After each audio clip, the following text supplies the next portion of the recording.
The pandemic plus security concerns significantly altering the look and the feel of tomorrow's inauguration. Large crowds replaced by law enforcement and classic events moved online. Joining us now, head of tomorrow's events, Michael Feldman, current North American CEO of Finsbury Glover Herring, a global communications firm, also a former Democratic strategist and a former staffer with Bill Clinton's administration as a chief of staff for Al Gore.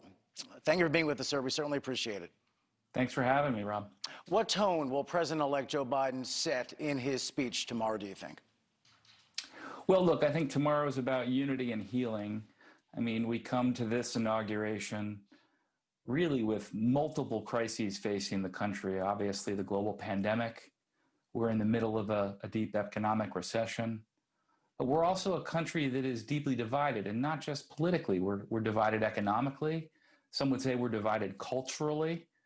So I think the challenge for the president-elect tomorrow is to start the process of bringing the country together. And I think that's what we're going to hear from him first and foremost. How do we move forward together to solve some of the nation's biggest and most pressing problems? And walk us a little through tomorrow and compare to ceremonies past what Americans might not see tomorrow compared to other ceremonies. Well, look, first and foremost, there won't be large crowds, and that's for multiple reasons. Obviously, the violence last week means that security has been stepped up considerably, but even without that, we're at a time when people really can't gather in large numbers safely, so we're not going to see large crowds. We are, however, going to see a ceremony that's taken place every 4 years, from at one point from the East Front and then ultimately from the West Front of the Capitol. And a lot of those traditions, I think you'll see again tomorrow. I think the incoming Biden administration and the law enforcement agencies involved have worked closely together to try to ensure that we see some semblance of normal tomorrow. So from your living room or from your television set, it's going to look a lot like a normal inauguration.